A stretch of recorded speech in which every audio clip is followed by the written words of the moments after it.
भौम त्रयोदशी प्रदोष व्रत की कथा। सूत जी बोले, अब मैं मंगल त्रयोदशी प्रदोष व्रत का विधान कहता हूँ। मंगलवार का दिन व्याधियों का नाशक है। इस व्रत में एक समय व्रती को गेहूं और गुड़ का भोजन करना चाहिए। देव प्रतिमा पर लाल रंग का फूल चढ़ाना और स्वयं लाल वस्त्र धारण करना चाहिए। इस व्रत के करने से मनुष्य सभी पापों व रोगों से मुक्त हो जाता है। इसमें किसी प्रकार का संशय नहीं है। अब मैं आपको उस बुढ़िया की कथा सुनाता हूँ जिसने यह व्रत किया वह मोक्ष को प्राप्त हुई। अत्यंत प्राचीन काल की घटना है। एक नगर में बुढ़िया रहती थी।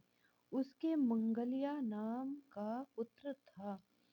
वृद्धा को हनुमान जी पर बड़ी श्रद्धा थी। वह प्रत्येक मंगलवार को हनुमान जी का व्रत रखकर यथाविधि उनका भोग लगाती थी।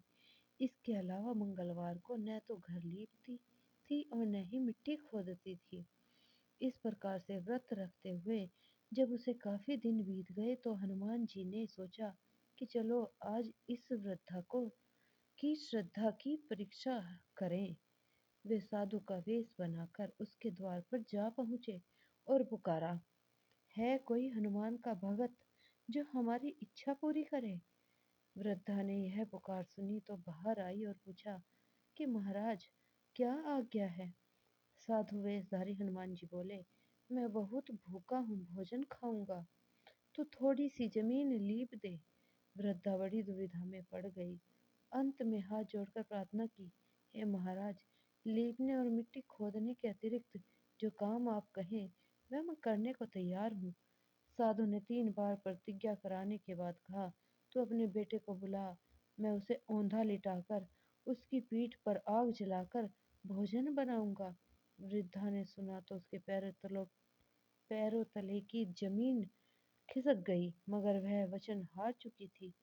उसने मंगलिया को पुकारकर साधु महाराज के हवाले कर दिया, मगर साधु ऐसे ही मानने वाले न थे।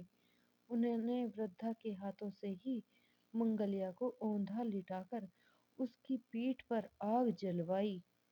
आग जलाकर दुखी मन से वृद्धा अपने घर के अंदर जा घुसी। साधु जब भोजन बना चुका तो उसने वृद्धा को बुलाकर कहा कि वह मंगलिया को पुकारे ताकि वह भी आकर भोग लगा ले। वृद्धा आंखों में आंसू भरकर कहने लगी कि अब उसका नाम लेकर मेरे हृदय को और न दुखाओ। लेकिन साधु महाराज न माने तो वृद्धा को भोजन के लिए मंगलिया को पुकारना पड़ा। पुकारने की देर थी कि मंगलिया बाहर से हंसता हुआ घर में दौड़ा आया। मंगलिया को जीता जागता देखकर वृद्धा को सुखद आश्चर्य हुआ। वह साधु महाराज के चरणों में गिर पड़ी।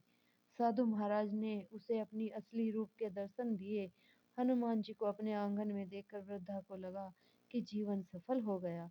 सूत जी बोले, हे ऋषियों, अब मैं आपको बुध त्रयोदशी की कथा सुनाता हूँ, ध्यान पूर्वक सुनिए।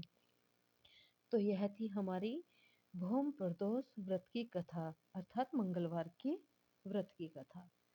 आप सभी को आपके प्रदोष व्रत की हार्दिक शुभकामनाएं। आपका व्रत पूर्ण हो, आपकी मनोकामनाएं पूर्ण हो। हर हर महादेव, हर हर महादेव।